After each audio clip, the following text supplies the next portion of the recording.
the worst Manchester United performance in living memory. Where would we be without the contribution of Bruno? I think we'd be serious relegation candidates. You need to make sure that we're not repeating the mistakes of the past. The year of INEOS. Do you believe in them? No, I think it's been a disaster. Jim Ratcliffe's success in business hasn't been in sport. It's been through petrochemicals, it's been through product. At Manchester United, the product is people. Hello, welcome to Inside Devils, talkSPORT show that keeps you bang up to date with everything coming in and out of Old Trafford. And it's been another turbulent week at Man United, but we have actually got a point. We didn't lose like I thought we would against Everton. A 2-2 draw at Goodison Park, the last time Manchester United will play Everton at Goodison Park, with 70 minutes worth of dross before Bruno Fernandes initiated a much needed comeback, which actually, in terms of a point, in this type of game, in where we are, in terms of how we're playing, for Ruben Amorim, that might be one of the biggest points he's ever got, because losing that game, on top of how badly we've been playing, would have been an absolute catastrophe. Of course, we're going to welcome in Alex Crook and Angelina Kelly from talkSPORT. Now, listen, guys, let's get straight into this. Crookie, there's so much to get into in terms of, you know, the blame game and the players performing badly. Ruben Amorim said we didn't exist in the first half. Is that a fair assessment, and how did you break down the game? Yeah, I've seen it described as the worst Manchester United performance in living memory, and I think it's right up there, although the performance level seems to get worse by the week. This is not about ability. There is some ability in that team, as they showed in the second half when the chips are down. This is purely about attitude and application and a desire and a commitment and a willingness just to do the basics. They didn't do any of those for the first hour of the game. And I've got to say, I was so infuriated with the performance that I couldn't even allow myself a little fist pump for either goal. Yeah, that's exactly how I was so angry. Yeah. It just sort of washed over me that United came back to draw 2-2, and then they get out of jail right at the end with that penalty. I laid the blame for that firmly on Onana. Yeah, I don't know what he's doing, pushing that ball right back out into the penalty area. It causes panic amongst his defenders, and I think we got away with one. Ashley Young has made a meal of it. He's dived, but there was contact, and I was surprised that the referee overturned his on-field decision. So, yeah, it's a point gained, but the performance left so much to be desired, and very few players came out with any credit. I thought we only really looked like we were going to get back in it when Garnacho came on and started being a bit more direct. I thought Lenny Yoro did well, because Mazraoui, in keeping with his recent form, had a bit of a nightmare before he was taken off. Maguire and De Ligt were dreadful. Onana, as I've already mentioned, was terrible. Hoyland, again, it was one of those games where he just completely bypassed him. We looked leggy in midfield, so there was so much wrong with the performance. Everything wrong there, basically. We nicked the point. You know, at least Dick Turpin wore a mask, as the saying goes. Yeah, and for you, I mean, you know, firstly on the performance, how did you see it? And Bruno Fernandes as well, because we've got to talk about him. He's someone who divides so much opinion in the fan base. There's some people who absolutely love him and get what he brings to the team. And there's others who can't wait to see the back of Bruno Fernandes and think that he's a major part of what's wrong in terms of how he plays the game. How do you see, the performance and, start that discussion on Bruno Fernandes? Yeah, the performance was bleak, wasn't it? I mean, I think the only positive from the first half was that it was 2-0, because it could have been more quite easily.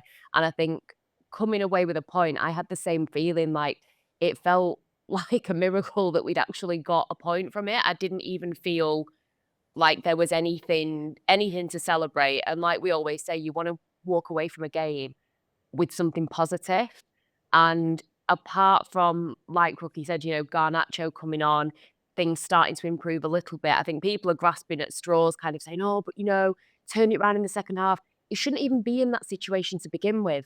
I know that Everton have had a great bounce with David Moyes and things are really clicking for them, but we should not be putting ourselves in these positions, and that's what really frustrates me about it. But it was just no attacking intent. It seemed like there were no ideas. The energy was flat. It was just so frustrating on every single level. You know, talking about Bruno Fernandes, though, we've all probably had our doubts about him. I think everyone's had a moment where they've been like, is this the guy for Man United? You know, we talk about his behaviour on the pitch, you know, Did his shoe come off against Arsenal or not? You know, all that type of stuff. But I really like the guy. I think I'll always root for Bruno Fernandes. I think, he was, part of the reason why we, obviously he got the goal. He's part of the reason why we managed to get a point. There's so much in the media at the moment that's negative about Man United, especially with INEOS, that, we're all aware of. But, these stories that keep getting leaked out, moments where Bruno Fernandes has really shown he has that captain mentality off the pitch, of him offering to help with the Women's FA Cup final, of families being able to get there and get tickets, etc.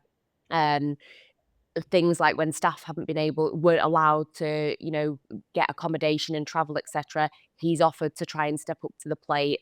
Things like that, to me, fair enough, it's not on the football pitch, but things like that matter to me, because that shows that he cares and that he does, to an extent, understand the assignment of being a Manchester United player, a Manchester United captain.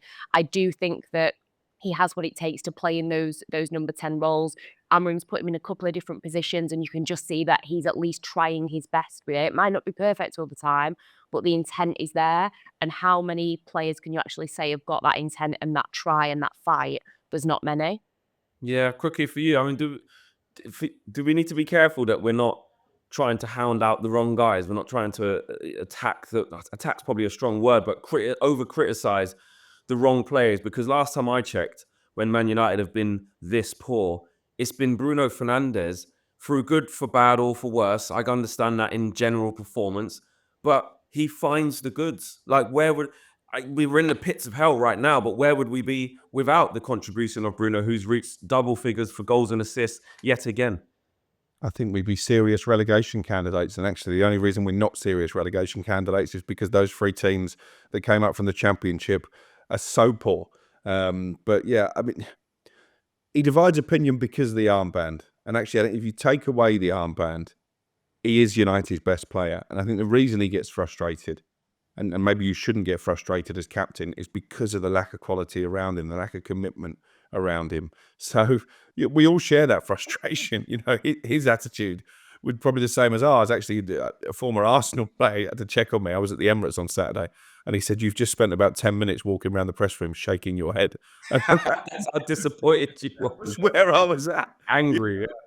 So I think Bruno is the saving grace, really. And I think Garnacho can be that saving grace. It seems to me that Garnacho has become a bit of a conundrum for Ruben Amorim, because he doesn't really know what he is or what he wants him to do. But he's got quality, and he showed that. I thought it was really unfortunate that he lost his place in the starting lineup. When you look at Rasmus Højlund and how badly he's underperformed, 16 games now without a goal. I'd stick Garnacho as a number 9. I really don't think he could do any worse. Give him a go. I think with Garnacho, I think what's happening with Garnacho is that he's almost being a victim of his own success when coming off the bench.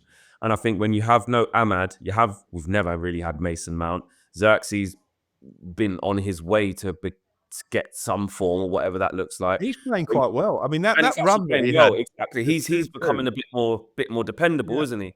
But with Garnacho, he's doing his best work coming off the bench and changing the game, because he does have that dynamic when players are tired or a bit fatigued, and you want to change the outlook of the game. When you have him on, there isn't really anyone else on the bench you can bring on who can have that type of impact. If you bring on a Joshua Zirkzee, okay, against Arsenal, he did do that, to be fair, but in a different way.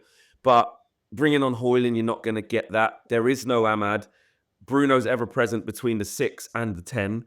And it's like, he's like the best impact player. Bringing on Eriksen, depending on what type of game, you're not really going to get that type of impact. I know he came on against Southampton, actually, and provided a great assist for Ahmad to actually get the winning goal. Then he went on to score another, but he's not really that guy. So I think that he's the only sort of explosive, dynamic, quick player you can bring on who can change a game. And then when we've seen him start, sometimes you go, oh, he hasn't quite grasped it. But you're right, Crookie. He's got ability, and he's one of few who, when he gets the ball, you think that something can happen. Just on Bruno Fernandes, I just think when he wasn't the captain, we have to just cast our minds back. It was Harry Maguire, and we were all screaming for him to not have the armband. And you looked around that changing room, you looked around that squad, and there was only one obvious candidate.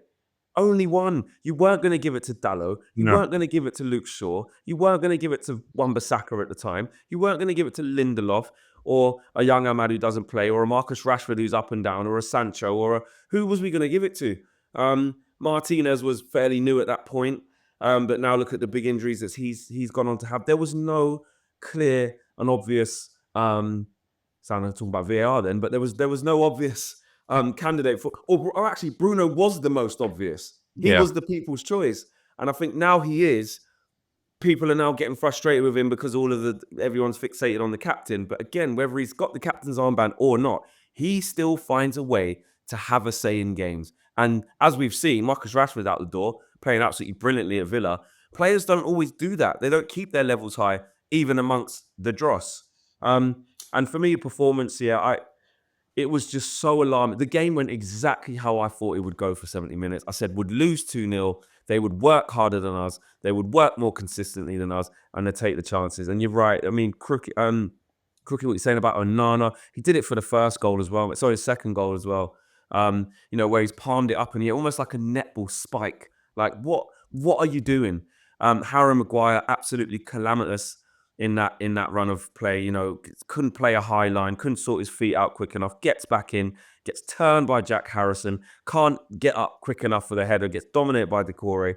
Absolute calamity for him. De Ligt, just on the ball, he's just not good enough on the ball. Competent defender, but still areas in his game that I think Dorgu as well, actually. I think we should give him some praise. I think Dorgu was quite good. Ruben Amorim's first signing, and no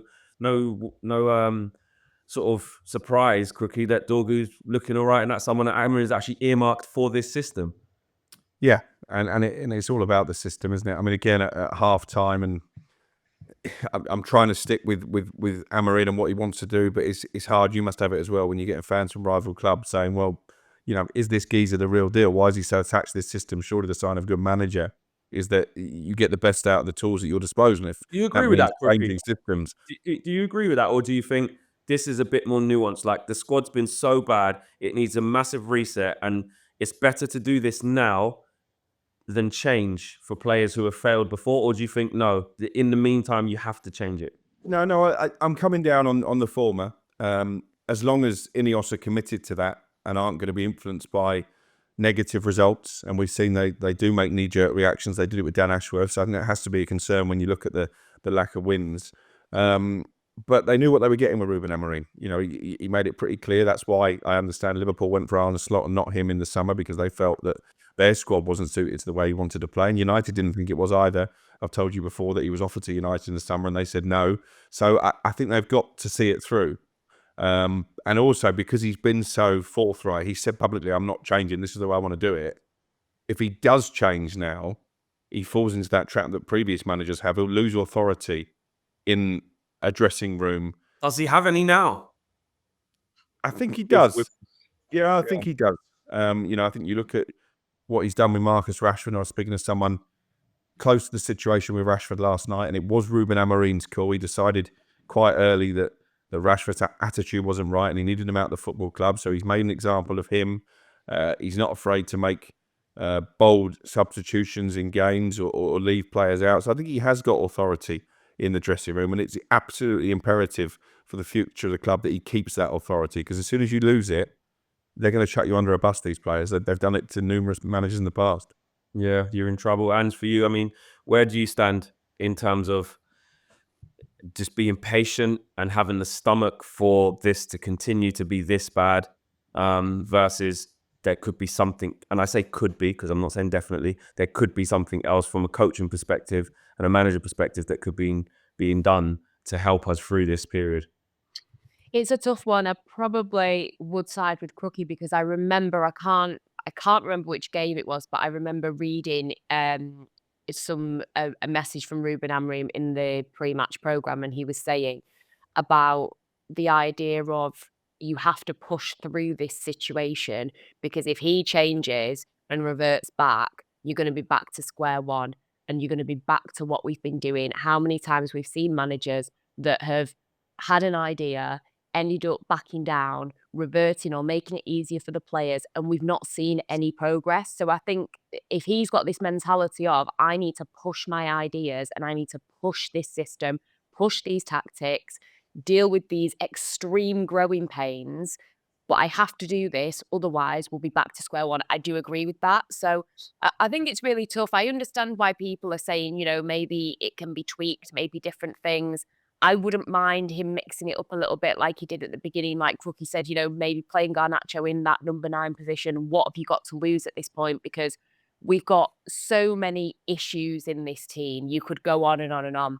But the main thing that sticks out is every game you've got coming up, who's going to score your goals? Like, we don't have anybody that is competent in front of goal at the moment, and that's a massive, massive issue. So if he wants to mix things up, fair enough, but I do think it's an isolated situation. People talk about Arteta. When he first came in at Arsenal, he played to the strengths of the players and then changed things, and I get all of that, but this is a very isolated situation with Manchester United. You've got some, sorry to say it, but you have got some toxic people in there, and I understand why he's sticking with things. I think as well, to give Ruben a little bit of credit, I think he has tweaked things in game. Like I think especially against Everton, what we saw, I don't know if you guys noticed, we saw that like the wing backs were actually inverting. Dalot started finding himself more central, and Ugarte was actually finding himself in wider areas. That's clearly an instruction during the game. And really, I'm not going to say our goal came from there, but it was different. It's him trying to do something else. We've obviously seen him experiment and go, right, well, the wingers, sorry, the 2 10s, especially when Garnacho's playing, he's finding himself quite wide a lot of the times where he would have been anyway. Some people's pushback to that is, so just play 3 forwards instead of 2 inside 10s and just let them be wide. Some people are saying that's a sign of adaptation, because ideally he wants the inside 10s, but he's allowing Garnacho to go out there and the wing backs to sort of either find a way to overlap that extra width or come inside. So he has tried things. I'm not going to say that in the games he hasn't tried to tweak things, because I don't necessarily mind that. I'm not saying abandon your principles, Ruben. Stop playing with 3 centre halves. Put 2 in there. Get 2 fullbacks. That's a back 4. Get 2 in front of that. That's your pivot. Get a 10. I'm not saying to completely compromise. I just want to see him consistently trying to adapt and consistently try to tweak what he does have. And you could play with a 2 up front. You could play with a 5-3-2 if you really want to, and change it up. So there's ways you can still keep the back 5, which is clearly his nucleus, which is clearly where he wants to build from, and then go from there. But it has been quite rigid. I just think as well with the games we've got coming up, look, Wednesday night against Ipswich Town, that is literally, those are the ones, Crooked. Who would have thought that? Ipswich Town coming to Manchester United, is like a serious must win, but not must win because we're up the top end of the table and that's your bread and butter. You're supposed to beat the teams at the bottom. No, because that's the company we keep. Yeah, and as I said, the depressing thing is that it's only because of the failings of teams below us that we're not in serious trouble. And you look at the next few games. Obviously, Fulham in the FA Cup follows this one, and I'm a nervous wreck about that because I think Fulham are a decent side, and of course there's problems in the past. Probably should have knocked us out the FA Cup a few years ago before Mitrovic totally lost his head. Then it's Arsenal at home. Arsenal not in Might be right against them. a great place, but you'd still struggle to make a case for United win. Leicester away. I mean, they're 2 massive games, aren't they? Ipswich at home and Leicester away. Poor as well. And look how we're talking, Crookie. Look how well look how good we made them look in the FA Cup for a lot of that game. Yeah. Look how good we made Southampton look for 80 minutes. Southampton are the worst team the Premier League has ever seen. I'm convinced by it. Even if they get past Derby's points record, I still think this Southampton team is worse than them. I think it's worse than the team that Swindon had when they came up and conceded 100 goals. Yeah. And they played us off the park for 80 minutes. 80 And down at minutes. St Mary's. If they'd not missed that penalty at St Mary's, they'd probably beaten us that day as well. So, Dr. Spurs has been banded around a lot this season. We're Dr. United. We cure the ills of every opponent that we play. We should beat Ipswich, but it won't be straightforward. We'll probably go behind. Yeah, you can see Liam Delap scoring in the first 10 minutes, then we go an uphill struggle.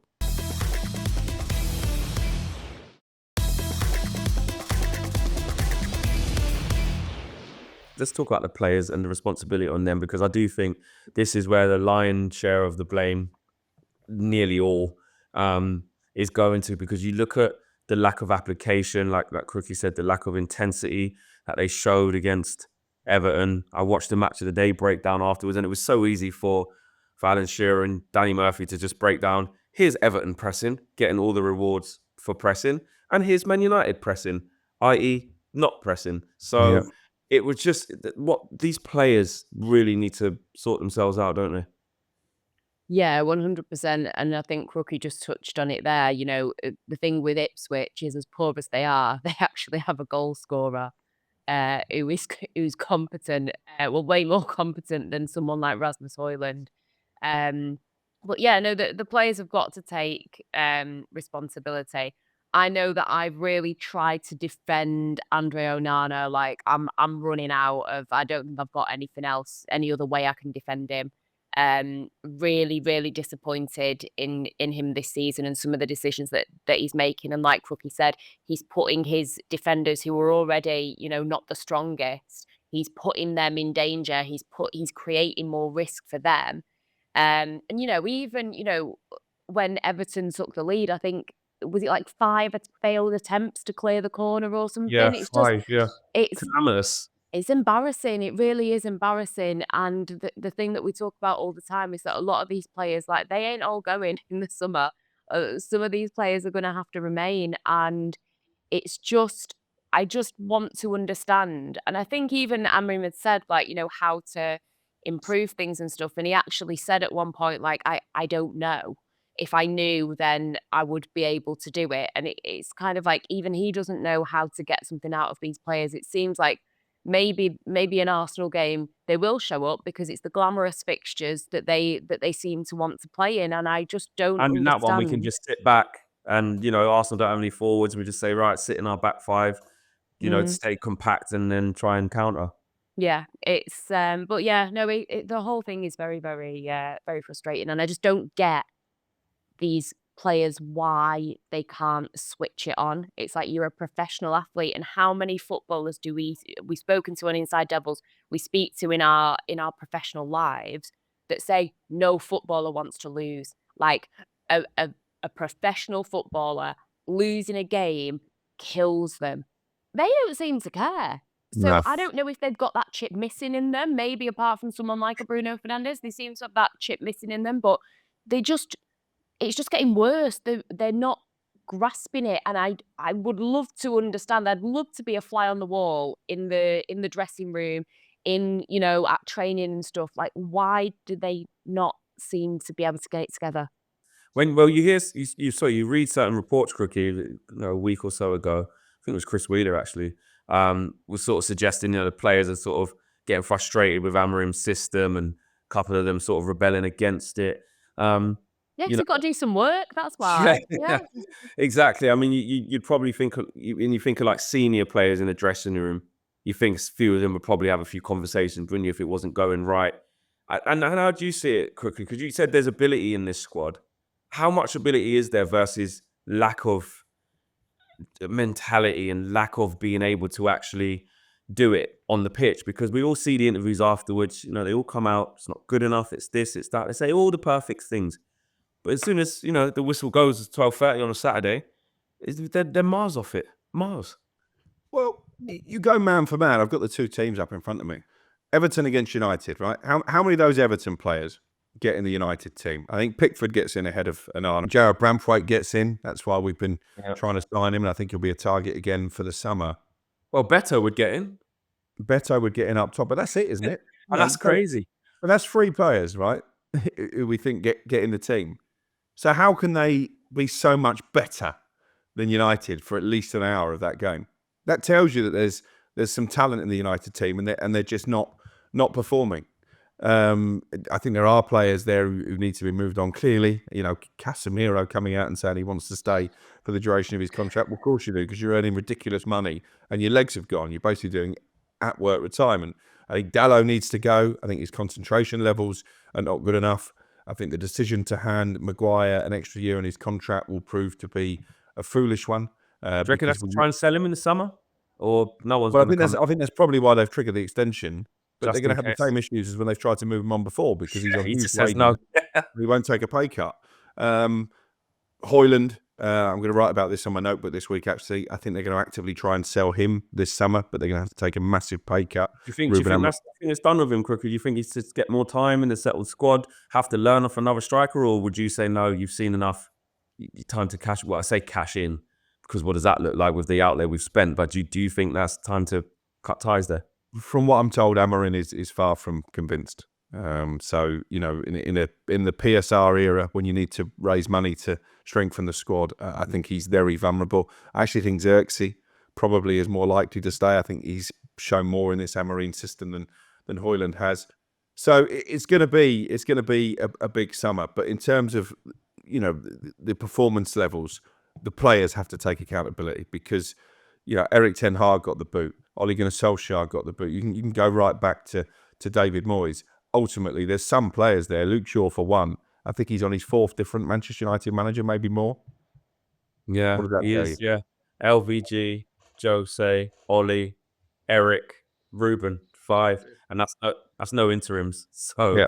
there's no Carricks there. There's no Ralph Rangnicks there as well. So it is just honestly, I don't know.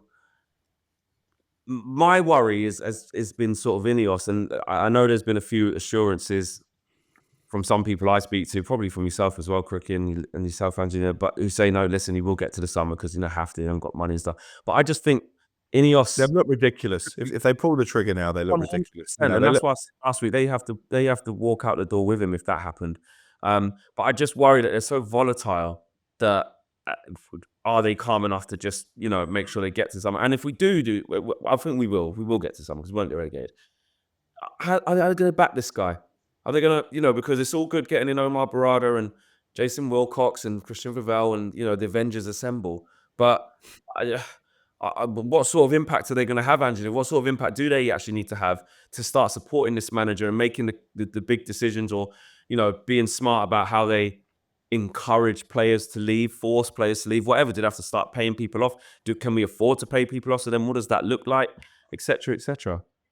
It's the thing with INEOS is they need to start focusing on the right things. I think, we've spoken about the terrible mismanagement, the amount of money that they've wasted with Dan Ashworth, with getting rid of Ten Hag, bringing Amorim in. I know that the Man United Supporters Trust have come out and said that it's been a complete mismanagement, and they're not wrong. I think all of these penny pinching things that they're doing, I just don't understand how it's all working. And maybe I'm not that financially savvy to understand, but this whole ruthlessness that INEOS have with, I think there's even at the time of us filming, I think that there's supposed to be a meeting today for more people to be made redundant.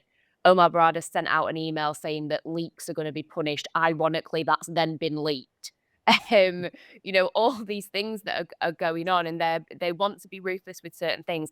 They need to be ruthless with these players on the pitch. And this is where these people that have got all this expertise, that are so knowledgeable in the world of football, you need to make sure that we're not repeating the mistakes of the past. We are cutting the cord when we need to. You are moving players on, and they are bringing good players in.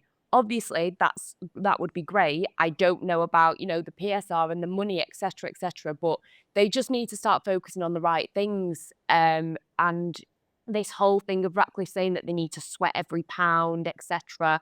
I would also love to know, when they're having these 9-hour meetings, where are they having them? In 5-star hotels? How are they traveling to and from things, in private car services? And you ain't going to see Omar Barada on a train, are you? Fair enough, we probably get pelters, but you're telling me a lot of their outgoings as well. I would think it would be all this PR that's been going on. There's even been reports that the season tickets were being questioned of Kath, who passed away recently. The Daily Telegraph are reporting that they'd contacted her next of kin about her season tickets. Allegedly, the club are saying that there's been no issue or whatever, but why is this stuff coming out? Why every day is there something, that coaches are having to have soup and sandwiches for lunch and the only people that get a proper meal are the players? all this stuff needs to stop. And I would think it would be a great bit of PR if some of the powers that be, these Avengers that are going to fix everything, let's see them take a little bit of a cut, instead of these, 170 plus people that might be getting made redundant today. What are they doing, to try and help things as well? But I think regarding on the pitch, they've got to get ruthless with these players, not just with redundancies.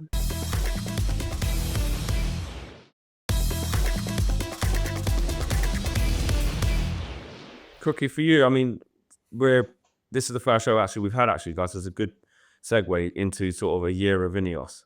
Crookie, have you seen enough from them? Are you confident in them? Do you believe in them? No. No, no, and no. I think it's been a disaster. I don't think we should come away from the main crux of the issue, and a lot of people have stopped talking about it.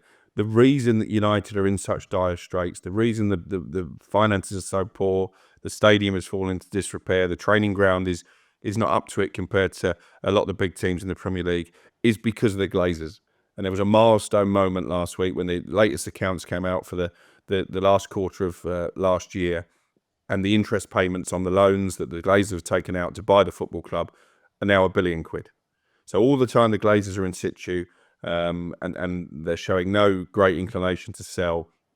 It's very difficult for United to get back to where they were because the damage has been so bad. However, INEOS have come in and made bad decision after bad decision.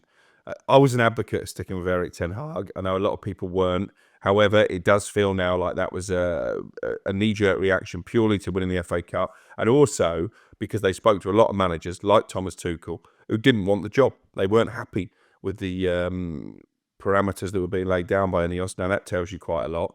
Anyway, they did that. They gave him a new contract. It's cost them £10 million to pay him off. It's cost them £4 million to hire and then ultimately fire very quickly Dan Ashworth. They didn't want Ruben Amorim in the summer. They'd gone for him in the winter transfer window, even though they know that his style of play doesn't suit the squad. That's not Amorim's problem. That's an INEOS problem. I'm yet to be convinced by Jason Wilcox. I think his rise from being in charge of the academy at Manchester City to going to Southampton, and ultimately he would have been responsible for a lot of signings they made last summer. I've already mentioned they're the worst team the Premier League's ever seen, so that's a little bit on Wilcox. So I'm not convinced by him. Omar Barada, I think there's a big difference between being a senior executive at a club as well run as Manchester City to suddenly going to try and replicate that at Manchester United. And then you look at the morale, and I used this phrase a while ago, and other journalists have latched onto it now as well. Morale at the football club is at an all-time low amongst the staff that are still there. Obviously, the long-serving staff members that have been made redundant. The atmosphere at the ground has got worse, and the £66 tickets haven't helped with that. So, yeah, tell me one thing that INEOS have done well. Well, do you know what? That's exactly what my next question was going to be to both of you. Can you think of one thing they've done well? The only thing I can think of or try to even entertain is actually when you look at Wilcox, his main resume is, like you say, running the City Academy and bringing through young players. I can see a shift in our business towards young players, bringing in the likes of Chiluobi, Sekou Kone, Aiden Heaven. That's something we weren't seeing previously, with the emphasis on trying to get some of the better players around Europe or around England to bring into our academy. Is that really significant right now? Absolutely not. Does it have a bearing on the first team squad right now?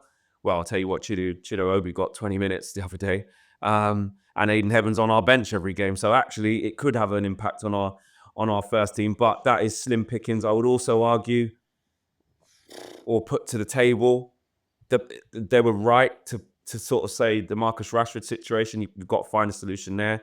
How they handled Jadon Sancho, I know they walked into that, but they still saw that through. But in terms of their big decision, that's all them of what's supposed to take us forward. I can't think. Getting a task force to even look at the stadium, is that a plus? Because that needed to happen, but it's slim pickings, Ange, isn't it? Yeah. I'm genuinely trying to think. And Yeah, you I had ages.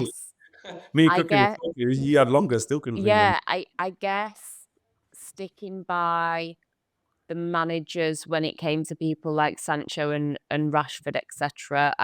I'm assuming they did obviously stick by the managers with that. Yeah, give them that. Yeah, youth.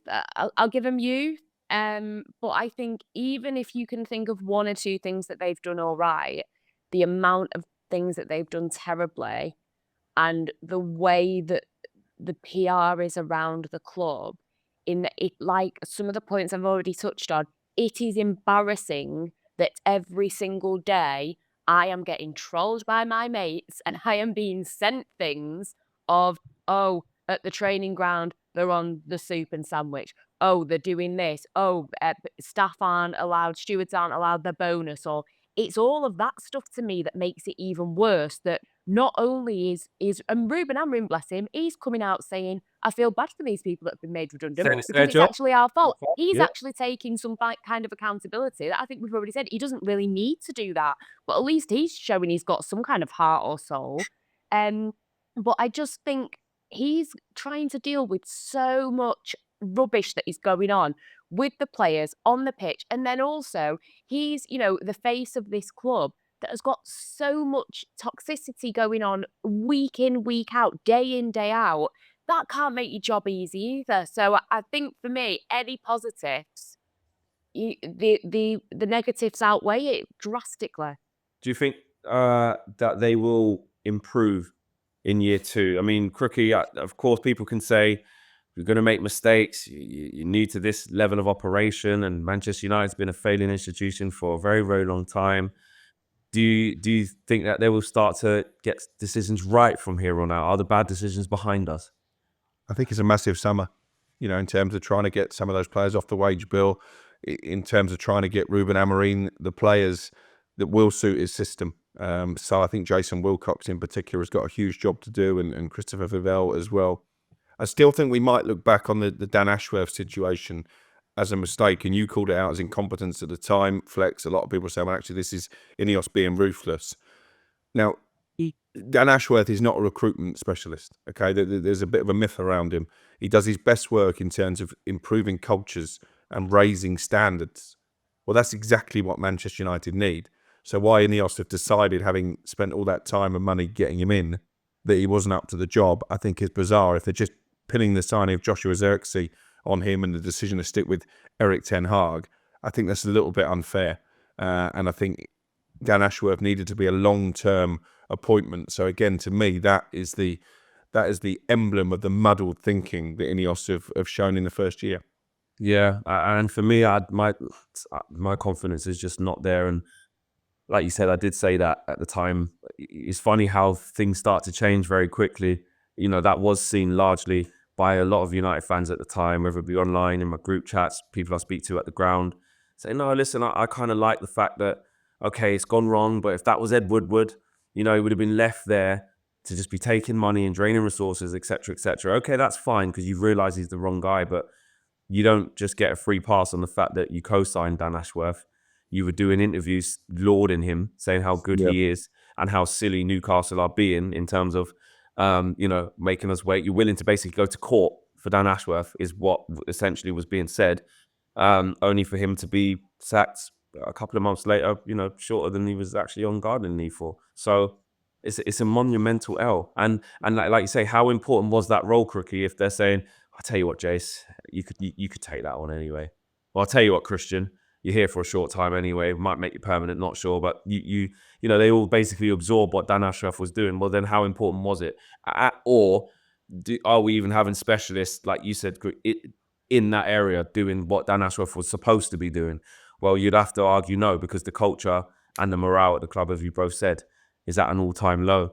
And I just think INEOS are just so used to working with products. I stand by that. That Sir Jim Ratcliffe's success in business hasn't been in sport, really. No. If we're being honest, it's been through petrochemicals, it's been through product, materials, materials plus. He's literally Mr. Burns from The Simpsons with his power plant, literally. Yeah, exactly. And there's a Smithers walking around saying, what's going on here? Can we do this a little bit better? And he's like, just clear off. But guess what? At Manchester United, the product is people. The people you are working with every day, and the people you're there to entertain and adhere to are people. And I think they're really struggling with that because they're very ruthless and come from a different background. When you look at what they're doing in sailing, in cycling, at Nice, not great, They're is trying it? to So withdraw their sponsorship deal with Tottenham now, aren't they? They've already withdrawn it with the New Zealand rugby team as well. So these are all massive red flags in terms of how successful this project is actually going to be. And if you did a straw poll of Manchester United fans now, and I've still got huge reservations about the authenticity of Sheikh Jassim and that bid from Qatar. But if you said to United supporters, you can either stick with INEOS or the Qataris will come in, they will buy the football club, including the kitchen sink, I think the results would be massively in favour of the Qataris. absolutely, because before it was, don't want to be state owned and this, that, and the other and all of that. But like you said, football works very, very quickly, and fans can change their minds very quickly on things. And whether, we talk about the legitimacy of the bid and this, that, and the other, Sir Jim Ratcliffe even suggesting that Sheikh Jassim wasn't even real. Who knows? But I definitely agree with you on that.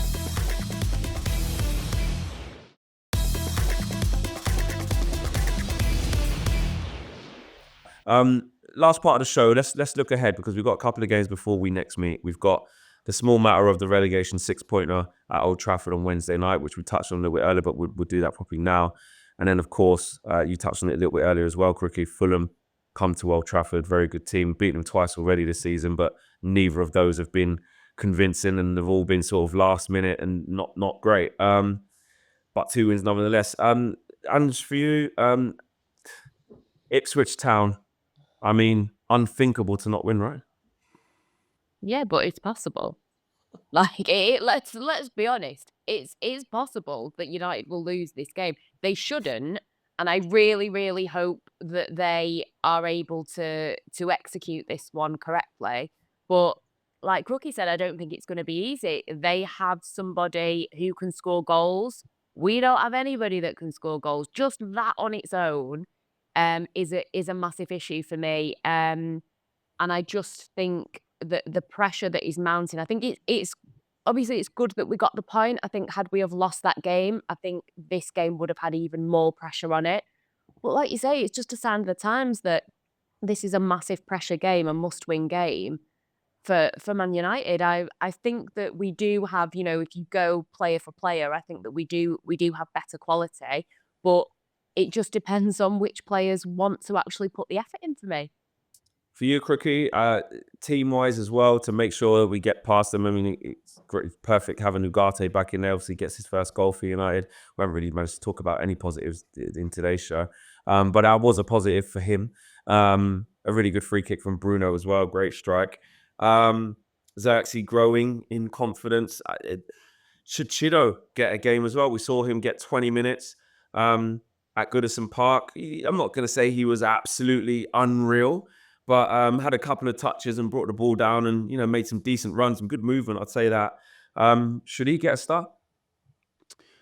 Well, I think it's becoming increasingly difficult for Ruben Amorim to justify keep picking Rasmus Højlund. So I think he's got to be on the bench for this game. And then, do you play Xerxes as a 9?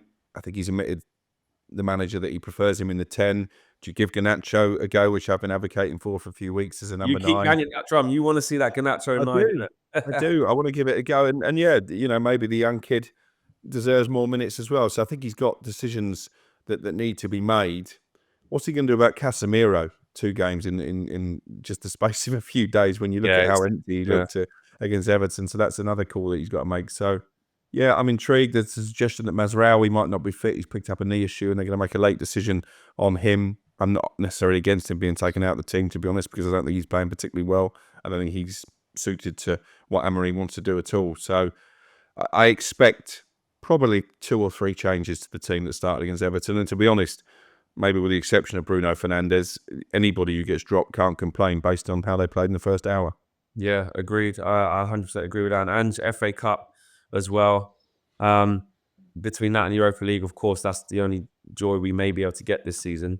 And, it doesn't matter how bad you are if you can just keep getting through rounds. I mean, look at the shameless nature we got through the last round against Leicester with the offside goal clear. I mean, we'll take that again to get through to the quarterfinals of the FA Cup, but Fulham might say so differently. Yeah, I think Fulham are going to be a tough side, and again, it's not going to be easy. I'll be completely honest. I'm not confident that we will get through to the next round. I don't think that. I just don't think we've got it in us. It's really sad to say Yeah, because you get excited for these FA Cup games. Like we always talk about, how the FA Cup, magic of the FA Cup, how many great memories we have of the FA Cup. But I just don't think. I don't think United deserve to go any further in the competition, to be honest. And I just don't think that we will have enough to get past Fulham. I just think that they are in certain areas of the pitch that I think they're better than us. I think that we've seen it before when we've played them this season.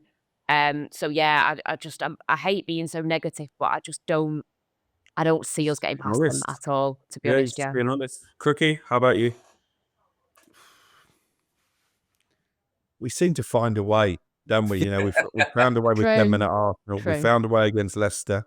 We found a way to win at Craven Cottage when we probably didn't deserve to. I think we're going to sneak it. Maybe I penalties hope again. so. Yeah, Penalties again. I was going to say, let's lock in the predictions then. Right, and Premier League and FA Cup, go. Okay. I would like to see. We need a win against Ipswich. We need Must. 3 points. I don't think our goalkeeper is good enough to keep it all out. So I'm going to go 2-1 in the Ipswich game, and I think with Fulham, I've got a feeling of them getting like maybe a late. Maybe they'll sneak it 1-0. Maybe Okay. Fulham. Yeah. Go for a loss there, Crookie. I'll go 2-1 in the Ipswich game as well, probably from behind. And then Fulham, I'll go 2-2 and United win on penalties. Bayern do the hero again. Yeah. He's not even fit, is he? He's not even been played even on the bench. Is that right? Um, Okay. Yeah. Maybe not. I mean, see, we had 2 goalkeepers on the bench the other day. Oh, honestly.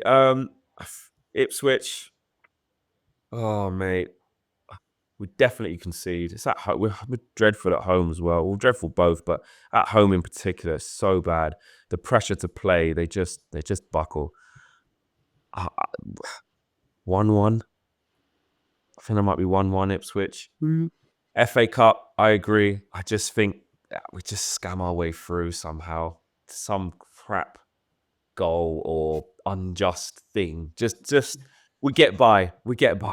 And we shamelessly get through to the next round. So that's what I'm hoping for, because the cups is all we got. The Premier League, just forget it. What even is it? Just end the season now. Guys, right, thanks for joining us. talkSPORT's Angelina Kelly and Alex Crook, of course, will be back for another episode of Inside Devils next week. Hopefully, after back-to-back wins.